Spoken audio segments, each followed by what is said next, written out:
Well, greetings. Welcome to The Dividing Line. It's a Wednesday. We're doing the program a day early for the obvious reason that tomorrow and Friday is ReformCon here in the Phoenix area. Picked the perfect week. I actually saw my son post a something on Facebook from his weather app. Let me look here. Oh, man, it's back down. Break the jackets out. Only talking 117 on Saturday. He had posted one that had 118. Yeah, tomorrow 109, Friday 115, Saturday 117, Sunday 115, 113, 108. Yeah. Yeah, that's Phoenix. That's June. Yep. Now it's dry as a bone. Dry as a bone. Of course, Brother Callahan would call me right as I'm starting the dividing line, so I can't talk to him right now. But anyway, nope, I already did. I moved it. It's right where it needs to be. Right where it needs to be. Anyway, so we've got ReformCon. And so I'm going to be busy Thursday and Friday, so we're sneaking it in early. Just saw something posted a little while ago that it looks like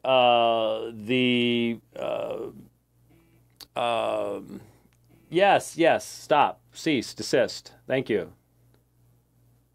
Why are you still doing that? You know, I thought when you hit the button, it's supposed to stop shaking, but it's just buzzing away there, finally stopped. And then I put it down, buzzed again, just sort of like, I can do this all I want. They have a mind of their own. They're a little bit scary, these voluntary digital devices that undoubtedly will become part of the New World Order or something. I don't know. The live stream is going to be made available to everybody for free. So all I saw was Jeff said, we've found a way to make this work, and I don't know what it is. Didn't have a chance to look at it. So what? You know, I said that before too. Hey, yeah, we found a way to make it didn't work. Really work out too well, did it? I would imagine he's sort of busy right now with all this stuff going on. We've got folks flying in from all over the place, and hit the button twice to totally silence your iPhone. Okay, all right. Well, I only hit it once. I've got one of those apps that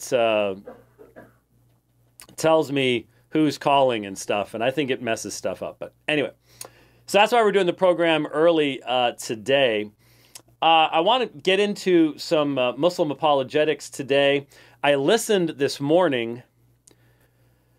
I'm going to go ahead and do it this way, because I was going to write something out, and writing takes a long time. Unless you use emojis to translate the King James Bible. Did you see that? Oh, yeah. Yep. There is a new King James emoji Bible. Yep. I think I saw it either this morning or yesterday morning. It started this morning. Al Mohler tweeted something about, dear millennials. No, not emojis. No. There are some, no. So, obviously, Dr. Mohler's, in the same camp that I am. I'm a terrible, horrible, nasty old man, and I'm out of touch because I sort of sit back and go, emojis, huh? Most studies are now saying that millennials, on average, do not read a single book per year. And now you have an emoji Bible. There's this thing about growing up. There's this scary, very scary. Huh? The selfie Bible? I don't know. Okay, I'm about to ban someone from Twitter. Need a bit of powder on your head. Oh, yeah. Well, I've told you that before. Oh, yeah, like I'm going to do that. Like, I don't care, Jonathan. Yes, anyway, he gets shiny, but he... Yeah, anyhow, hey, we can just turn these things off. We did it for years and years, and if people want me to start wearing makeup and stuff like that, we can turn it off and do something else. Trust me. I mean, I'm 99.9% serious about that. I don't have the foggiest interest in worrying about dressing up or putting on makeup or anything else like that. Just not going to happen, not in this life. Anyway, that distracted me from something else that was actually interesting, and now I've lost it. It's gone. This morning I listened to. I think I linked this. In fact, I'm pretty sure I did, either on Twitter or Facebook or both. I don't remember. Jonathan McClatchy has been doing this webinar stuff on Saturdays. They had asked me to do something, I think back in March or something. I wasn't able to do it. I've actually got an email from him that I need to respond to about maybe something in November. It's just really hard for me to schedule stuff that far down the road. Anyway,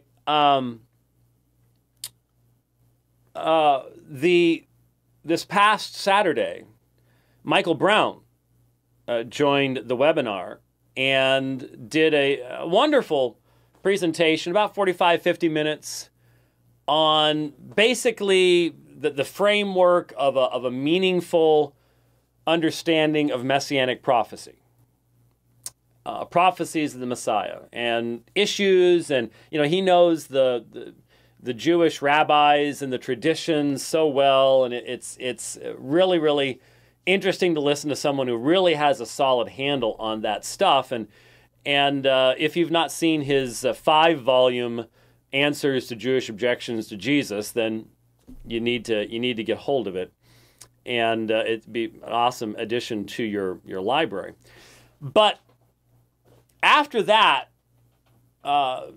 see, this is the same webinar where a few weeks ago, maybe a month or so ago, Yusuf Ismail was on talking about Muhammad in the Bible. Now, Muslims have to find Muhammad in the Bible. They don't have a choice. The Quran says that Muhammad is in the Torah and the Injil. It's in the Bible, and so they've got to find him.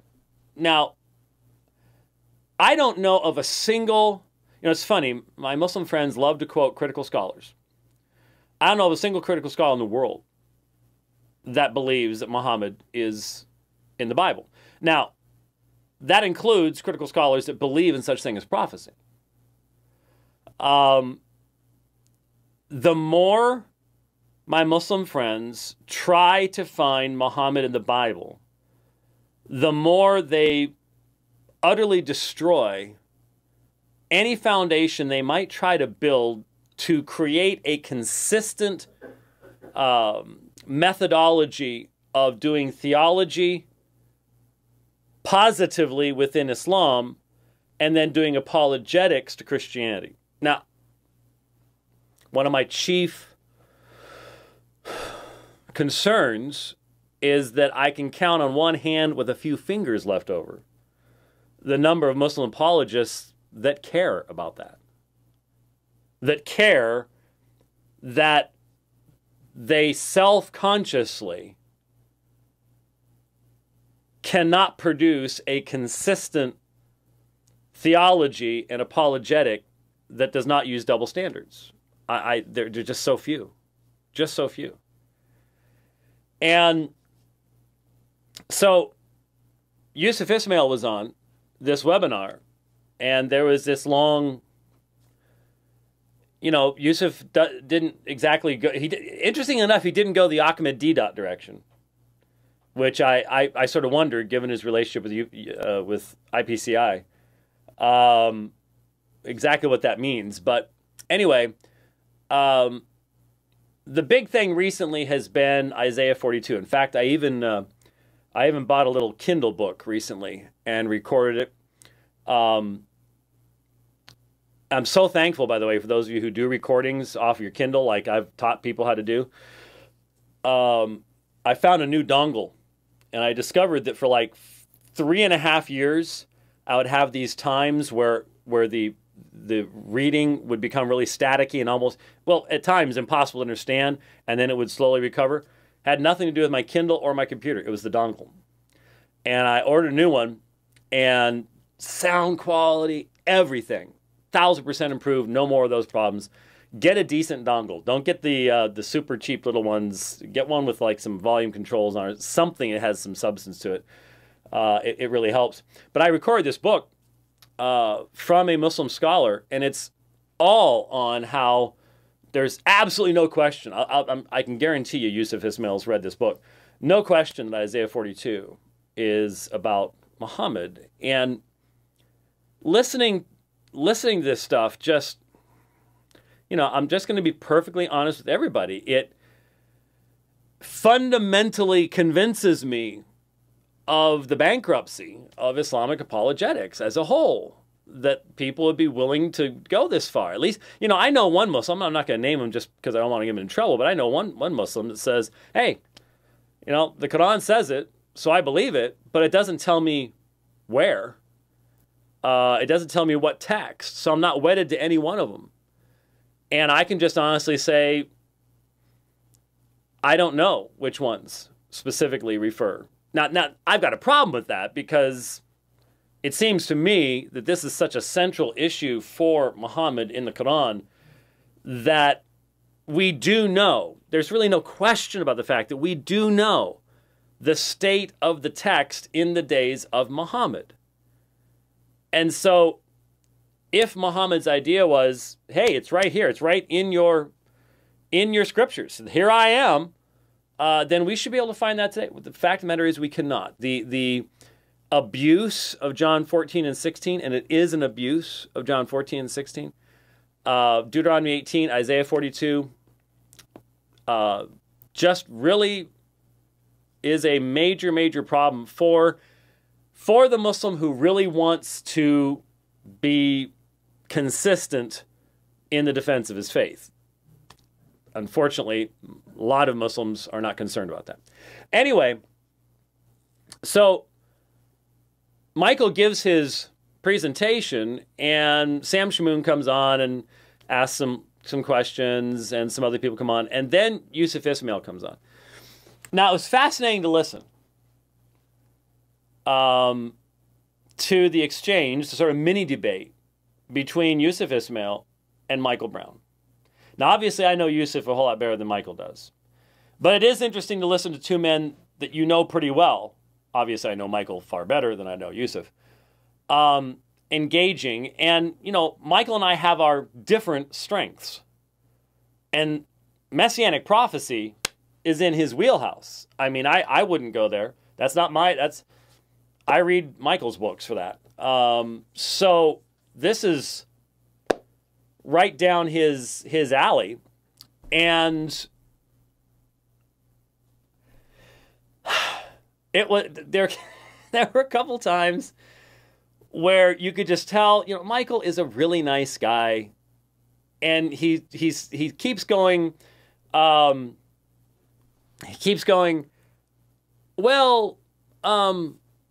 I want to be respectful here. I don't want to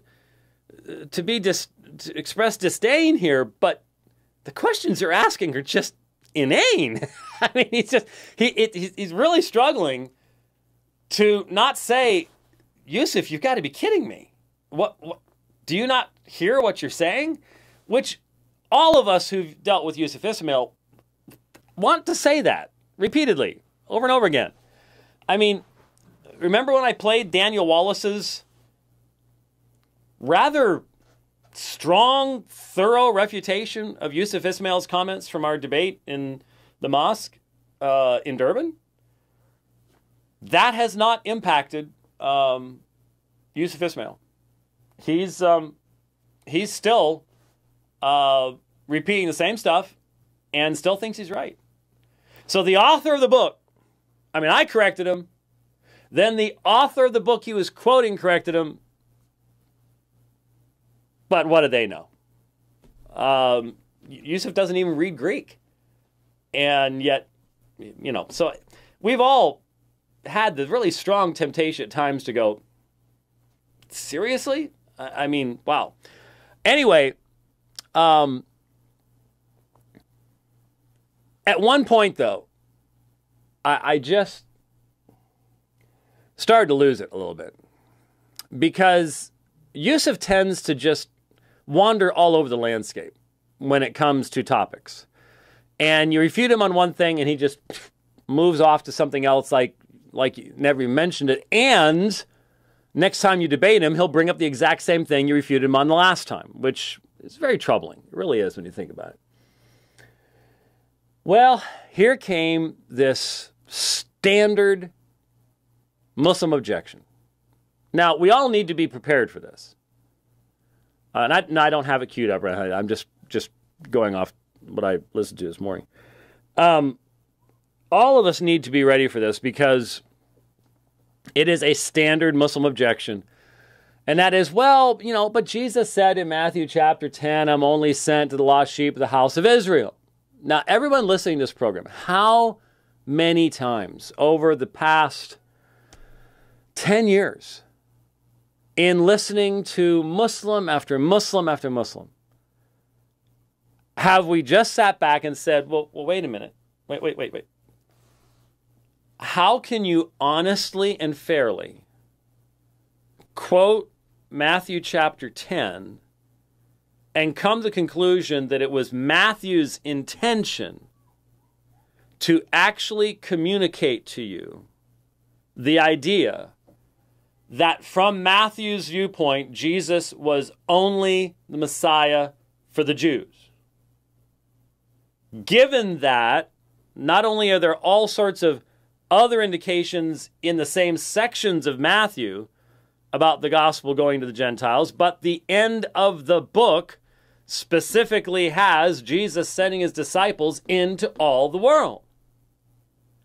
It is dishonest if you know that Matthew 28's there. Now, I understand that there are some Muslims that will, they'll read something on the net and go, and I heard there's some question about the originality of the end of Matthew. Now, none of them ever check it out. There is no doubt about the originality of the end of Matthew.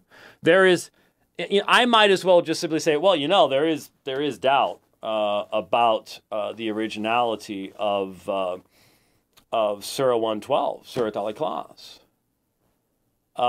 We don't know that Muhammad ever actually quoted that. I mean, it's just really easy to make up this stuff and just go to the skeptical thing and say, well, we don't have a video of him actually giving it originally. I mean, you can go into hyper-skepticism all you want, but the fact of the matter is, there is not a shred of anything but pure theory based upon theological speculation about Matthew 28 not being a part of the original Gospel of Matthew. Nothing. It's pure speculation intended to defend whatever heresy someone doesn't like what's in Matthew 28 to talk about. So here's Yusuf. Now, Yusuf is not an ignorant Muslim. I mean, most Christians are ignorant about Islam, and most Muslims are ignorant about Christianity. Okay? That's just a fact. Our communities don't do real well in talking to one another, and let me make a simple statement here that Yahya Snow undoubtedly will rip out of context and turn into a video, because that's what he does. That's all he does. I don't, off the top of my head, I can't remember a time when Yahya has actually made one of these videos that was actually dealing with the substance of what I was saying. That's a commentary in and of itself. But anyway, when I listen to debates, I'm going to play a section of a debate that took place in Melbourne. Great debate. Appreciate the attitude of both the men that participated in it. But I'm making an observation here. It seems to me that your best Christian debaters show significantly more concern about having in-depth and accurate knowledge of Islam than your best Muslim debaters show of having an accurate and in-depth knowledge of Christianity. I stand by that as an observation.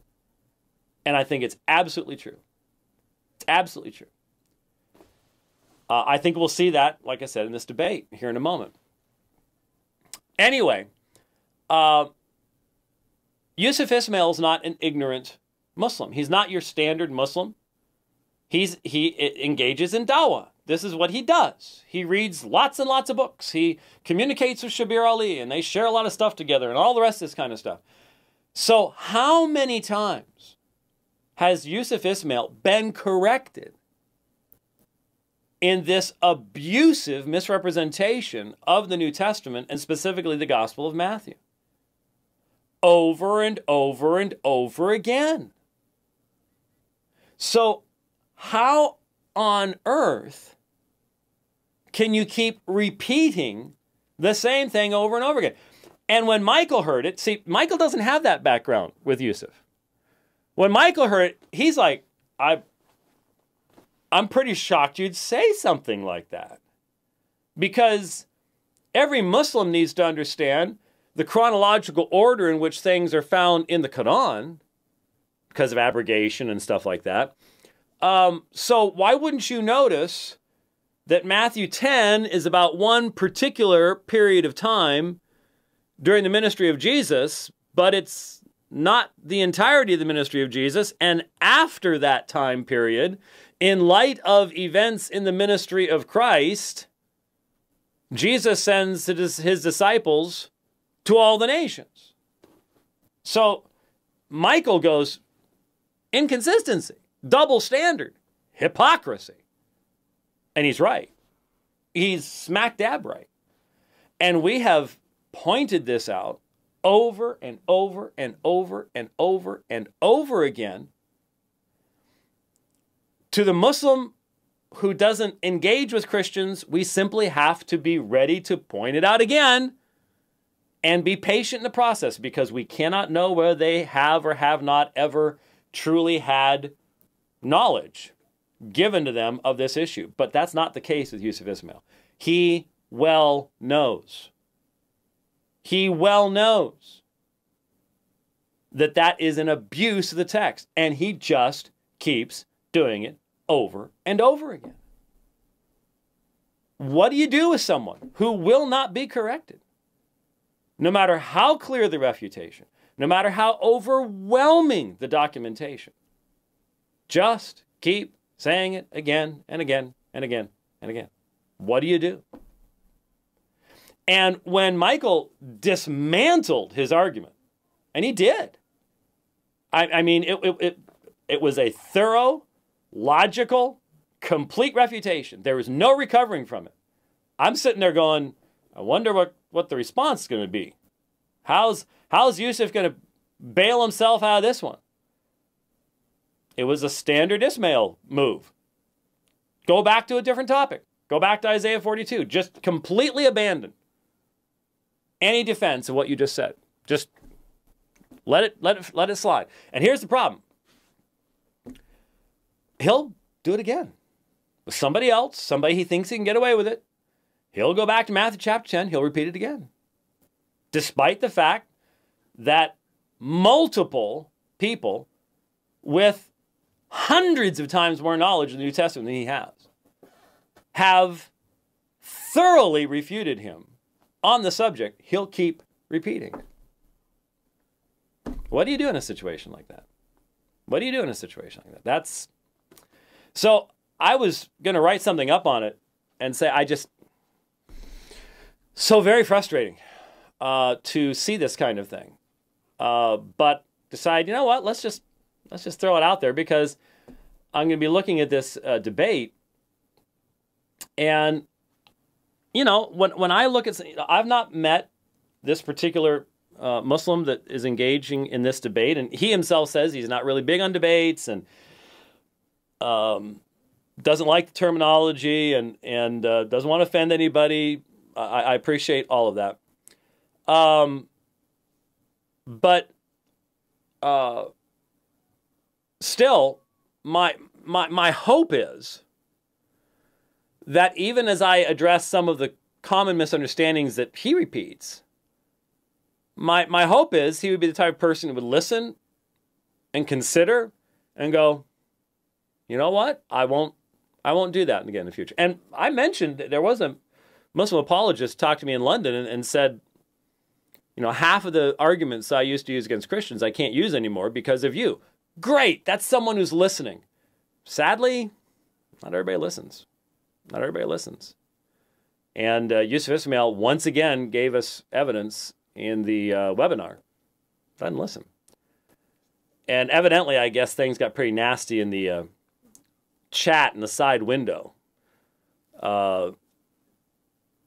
Even Michael stopped and made comment about, oh, come on, this is getting very insulting. And so I would almost like to read it if I could find it. I'm not sure if anybody saved it or if it's even possible to save those things. I'm not sure how the webinar works. I'm not sure what software they're using, blah, blah, blah, blah.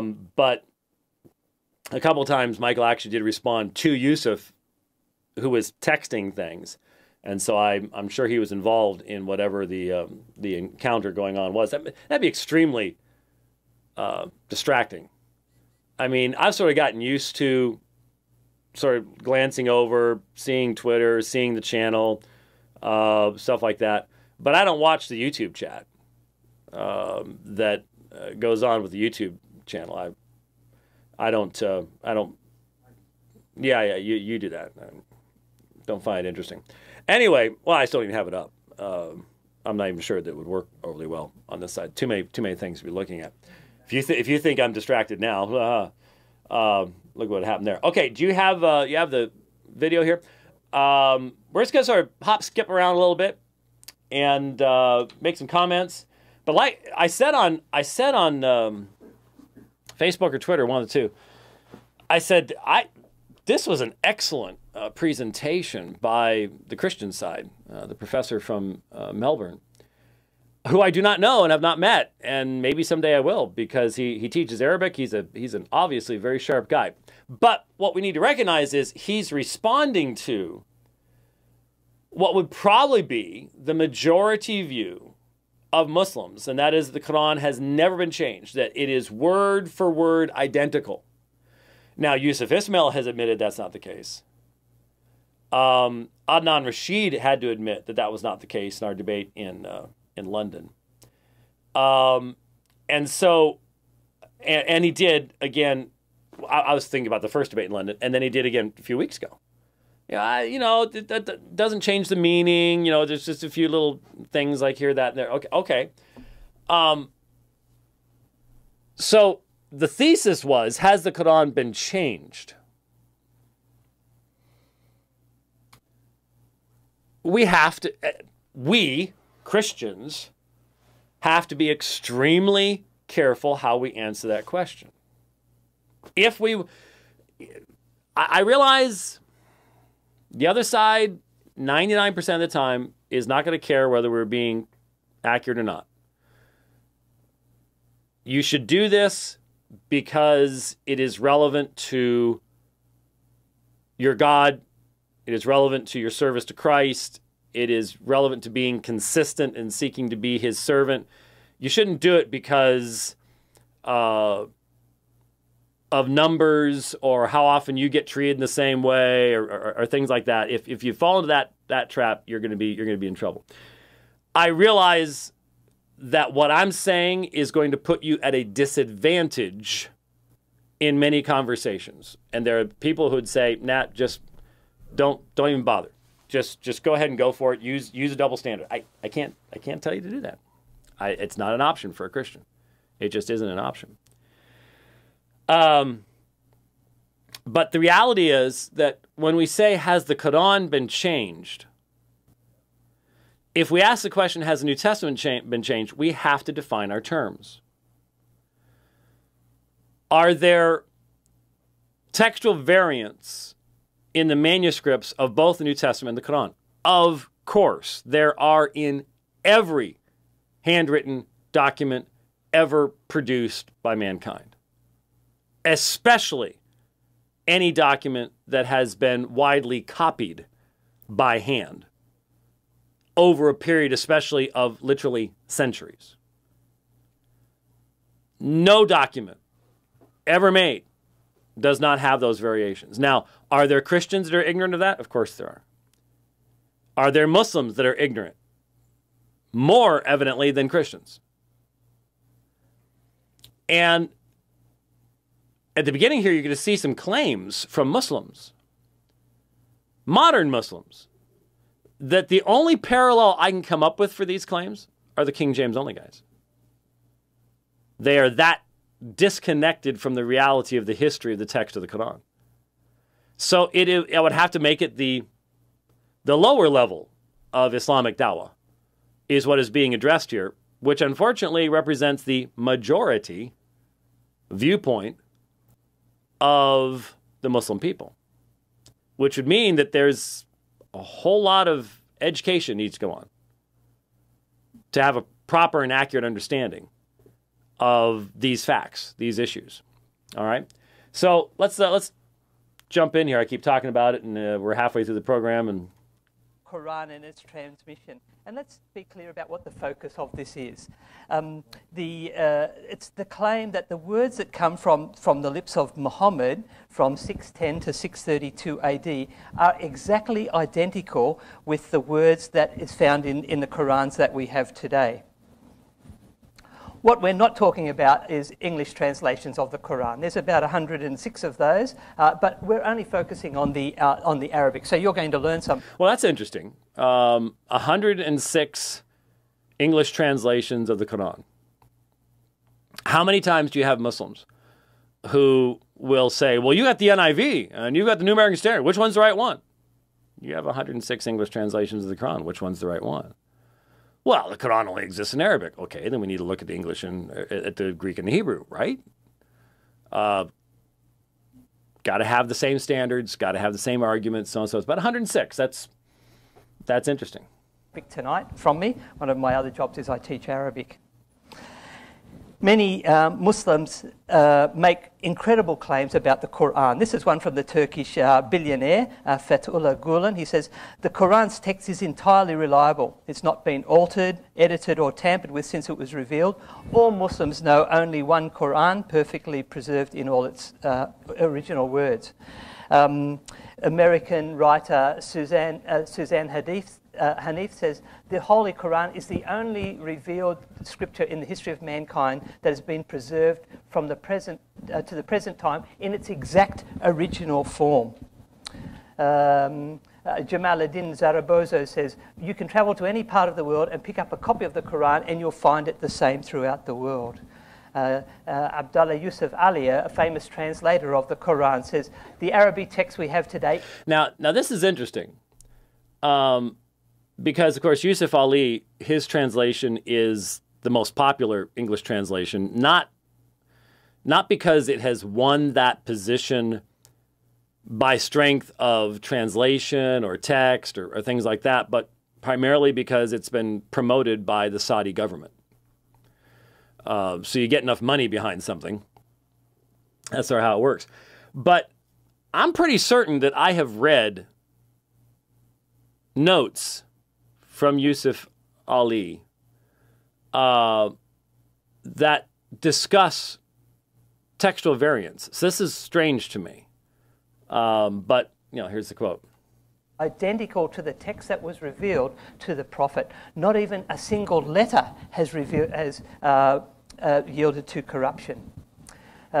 This book that comes out of Abu Dhabi and available in bookshops around Australia says the Quran has remained unchanged. Even to a dot has not changed. No variation of the text can be found. Now, he's giving a lot of examples here. And I have encountered many a Muslim that held that this is what they believed. Obviously, it's not because they had researched it themselves, but this is what they had been taught. This is what they had read. They're trusting these sources. And they really believe that the Quran as it exists today, not even a... Now, and the problem is, there were no dots originally. So when it's to not, even to a dot, the dots were inserted a century later. The diacriticals are a later addition to the text. So that doesn't even make any sense. But there are variations in razm, in the actual consonantal text in the Quran. There isn't a question about this. We have the manuscripts. We don't have the wealth of textual critical material that we have for the New Testament, for the Quran, by any stretch of the imagination. But we have sufficient manuscripts to demonstrate the variations that existed. And the early tafsir literature, the early commentary literature on the Quran is filled with references to textual variants. Well, filled with. They weren't embarrassed to talk about it. It was a known fact, and it wasn't considered to be a huge admission or something to talk about these things. And so it's not even a questionable thing. I can put the thing, he's going to do the same thing, but put the stuff up on the screen. Here it is. Here's where something's been written in, and here's where something's been taken out, and here's where this has been edited here. And it happened in written documents. It doesn't mean that we can't come up with the original any longer, but it does mean that it will require study and diligence and fairness and some level of objectivity to utilize the materials that we do have to be able to come up with the original text. And if you believe stuff like this, you're not going to be really investing in the project of determining the original text, because you figure that what you've got right now is good enough. That's why King James onlyists are not contributing to CSNTM or to textual critical projects dealing with the restoration of the original text in the New Testament. The King James good enough for me. And if, well, the Uthmanic recension is good enough for me, is your attitude as a Muslim, well, there you go. Which is why a large portion of the push for a critical edition of the Quran doesn't come from the Islamic world. It comes outside the Islamic world.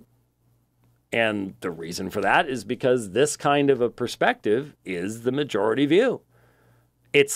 Which means the majority of Muslims who have thought about this subject are deceived on the history of their own text.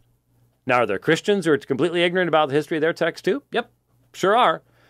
But the reality is, if you go to a Christian bookstore, unless you're going to Peter Ruckman's bookstore or Gail Riblinger's bookstore, if you're going to a real Christian bookstore and you buy 5 books on the subject of history of the Bible, they're all going to tell you the same thing. They're all going to tell you there are variations between those manuscripts. Now, how clearly they're going to express that and explain that depends on the book you get. Depends on the knowledge of the author. But the reality is, well, it's real simple. Why do I keep forgetting to bring an Arabic copy of the Quran here? I have one sitting in the other room, but so we'll look at the study. Well, I can't do that because the study Quran doesn't have it. Let's grab Yusuf Ali here. Oh, actually, this is Ahmed Ali. Well, anyway, the point is you've got the Arabic text along the side. What you're not going to find down at the bottom of the page are any footnotes. Unlike if I grab a New American Standard or I grab a ESV, there are going to be footnotes, there are going to be side column notes, there are text notes that will not only say or and give an alternate translation, but some manuscripts say this, some manuscripts say that. And different translations have more notes than others. The New King James has a lot of notes. But the reality is that Christians are upfront about this, and we put right into our Bibles, here's where variants are. Is that an exhaustive list? No, it's not an exhaustive list. I'm working on this project. Everybody knows now I'm working on this textual critical project. Will be for years. And just in preparatory stuff, I mean, it's probably the next year is going to be almost all preparatory, just huge amounts of reading and stuff like that. But one of the things is also reading the primary manuscript I'm going to be focusing upon, becoming very intimately familiar with it. And I ran across something. I was chatting with. We've got some real geeks in our chat channel. We really do. We got one guy, Garrett, who took textual critical stuff from Wallace, and then we've got Alan Kirshner in there, Deo Valente, who's doing his PhD under one of the leading scholars in the field. And so I've got some guys in there that I can bounce stuff off of, and both of them have been very helpful in resources and bibliographies and all sorts of stuff like that. So we were chatting about something that I had just happened to run into while working with the text of the papyri. And that is that P45, my text, in Acts contains, we have Acts 13:48 in P45. And the key disputed term in Acts 13:48, tetagmenoi, P45 doesn't contain it. Not just in the sense that because it's fragmentary, it's in the missing part. No. The author of P45 did not include tetagmenoi. Now, will you find that in the side column of your ESV? No. In fact, you won't find that in the Nestle-Aland 28th edition or the UBS 5th. None of them noted that. You can look it up in accordance, and you can read the P45 module, and it's not there, but I have yet to find. I didn't check CNTTS. I bet CNTTS has it, but I didn't pull it up to look at it. But can an English translation provide an exhaustive textual database to you? No, it would be four volumes long, or if it was one volume, it would be huge. But the information's there, and if the average Christian is just reading the book, they're going to go, "Oh, this is interesting. There seems to be some variations here." They're going to see that. You don't see that with the Quran. You're not aware of these things, and so it does seem to me that your average Christian has access to more knowledge about the background of his text than the average Muslim does. And that's why this stuff can get as far as it goes. Muhammad Ali says, no copy differing even in a diacritical point is met with. A manuscript with the slightest variation in text is unknown. And finally, Al-Hajj G. Jola decided to borrow from Jesus' words. He says, the Quran is fully preserved and not a jot or tittle has been changed or left out. So these are the kinds of typical claims that you'll often find people making, but there's one thing wrong with them: they're not true. If you go to this bookshop in Jordan, which I've been to in Amman, you'll be able to see 24 different versions of the Arabic Quran. I'll put the English terms up there. You can order them online, and they'll be here within a couple of days. Or you could go to Lebanon. And again, there are 13 different Arabic versions. Is there something weird about a website called easyquranstore.com? I don't know. It's just, Easy Bible Store. I don't know. I guess it's all right. It's just, I don't know. It just struck me as rather strange. I don't know. That's what they call it, Joel Osteen's place. Yeah, I don't think Joel has Easy Bible. Yeah, I don't think they have any Qurans there yet. Give them time. The Quran that you can buy. These are not English translations. These are Arabic versions. But if you want to save yourself your airfare, you can just come to my table and have a look at my little collection of 17 versions that I've collected. As I've travelled and lived in Muslim countries, gone to Islamic bookshops and said, what versions of the Quran do you have? So how did so many Arabic versions arise? Where did that come from? Well, they didn't come from Muhammad. We have to go back to his time. Muhammad never wrote a Quran, and he never sanctioned a full written version of the Quran. There's two reasons for this. Firstly, he couldn't read or write. So he was illiterate. And secondly, he could have received a revelation right up until the moment that he died. So the Quran, in effect, couldn't be completed until he'd breathed his last breath. And as a result, his followers had to wait until he died in 632 to compile a full Quran. There were some verses written on stones and leaves and camel bones. There's one there, Surah Al-Fatiha. And many people memorized some of these verses.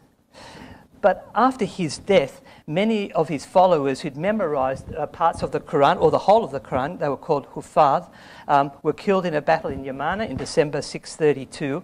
And there was a fear that the Quran might be lost. And so the Caliph, Muhammad's successor Abu Bakr, ordered that a Quran be written down in full, and he got Zayd bin Thabit to go around and collect the parts that he could find, get them from people, and write them on a scroll. And this copy was given to Hafsa, to one of Muhammad's wives. But he wasn't the only person who was collecting copies of the Quran. In the Hadith, Sahih al-Bukhari says the Quran was collected in the lifetime of the Prophet by 4 men, and it names them: Ubay ibn Ka'b, Abu al-Darda, Mu'adh bin Jabal, Abu Zayd, and Zayd bin Thabit.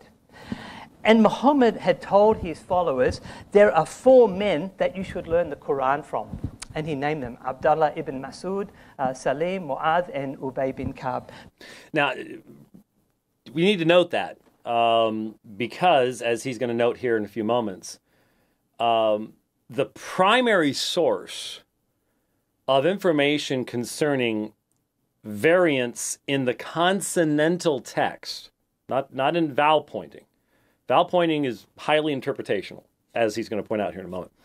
But the primary source, from my reading, in the early Tafsir literature, of variants from the Uthmanic official version come from a man that is mentioned right there in that second hadith, Abdullah ibn Masud. And his readings constitute the majority of the variants that are noted by the early Tafsir literature. Ubay ibn Ka'b, another very important one as well. So very important to keep these things in mind when we're talking about a controlled text, and we're talking about a text that is controlled by governmental authority. You don't have a freely distributed text here. Then anyone who could control the text at a period of time, very important. Very, very important.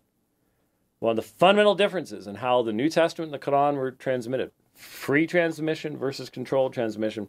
Been over this before, but just mentioning it again. There's also some of the same people who were collecting the Quran in the lifetime of the Prophet. Now, you see, I mentioned something. I just happened now to look down at the channel, and Garrett the Geek confirmed for me that CNTTS lists tetragmenoi in brackets in P45. So there you go. I've got CNTTS, and I just, like I said, just didn't bring it up. That would be, as far as I know, that would be the only currently digitized textual resource that would probably contain that information. Because it's not in NA28. I'm 99% certain that it's not in... oh, sorry about that. Get that out of the way. If you don't mind, I'm just going to look real quick here because now that I mentioned it, Acts 13:48, New Testament textual. I wish that link would work better than it does. Acts 13:48. And yeah, UBS 5, which does have a variant at Acts 13:48, does not include that information at all, which I would expect. So yeah, if you weren't looking at, let me see, why don't, let's see here, CNTTS apparatus, there it is, and Acts 13:48. Yeah, I'm sorry, I'm not giving it to you. It's the text is so small that that you wouldn't be able to see it honestly. But I'm just looking for tetragmenoi.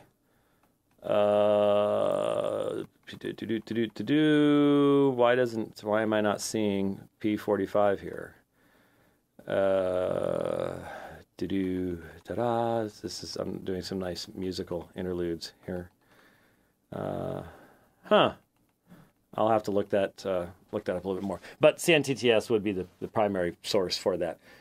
For those of you who are looking at early Christmas lists for your wives or something like that, to put on your Christmas list, the CNTTS apparatus or something along those lines. Let's get back to our thing here. We're running out of time.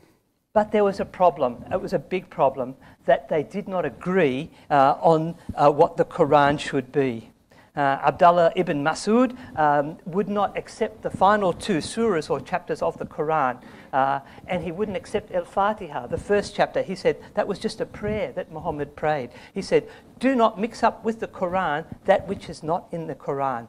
These two surahs are not included in the Quran. So he, being one of the people that Muhammad had said, learn the Quran from this man, had a version which only had 111 surahs, whereas the current Quran has 114 surahs. One of the other men, or two of the other men, Abu Musa, one of the four recommended by Muhammad, included two extra surahs that are not in today's Quran. We still have copies of these, and if you read them, they read very much like Quranic chapters. They were called Surat al-Khala and Surat al-Hafth, also known as Surat al-Qanud. So that made his Quran had 116 chapters or surahs. Another man, Ubay ibn Ka'b, combined two of the chapters together, making 115 chapters. And so within 20 years of Muhammad's death, four major collections of the Quran were being accepted in different cities. And you can see them. These are, again, some of the men that Muhammad said learn the Quran from these men. And they had differing numbers of chapters, things that they accepted, things that they included, things that they left out. And there were about another 12 other versions that were also floating around at this time. As Islam continued to spread throughout the world, this then became a problem.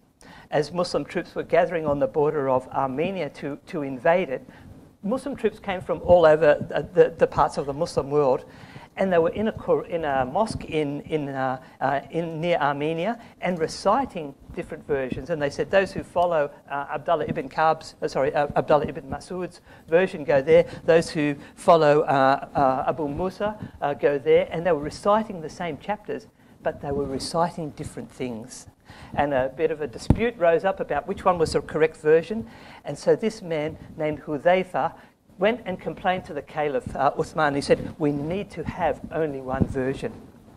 And so Uthman ordered a committee of four men, include one of them being Zayd bin Thabit, to compile an authorized Quran. And he said, gather up all the other bits that you can find and burn them.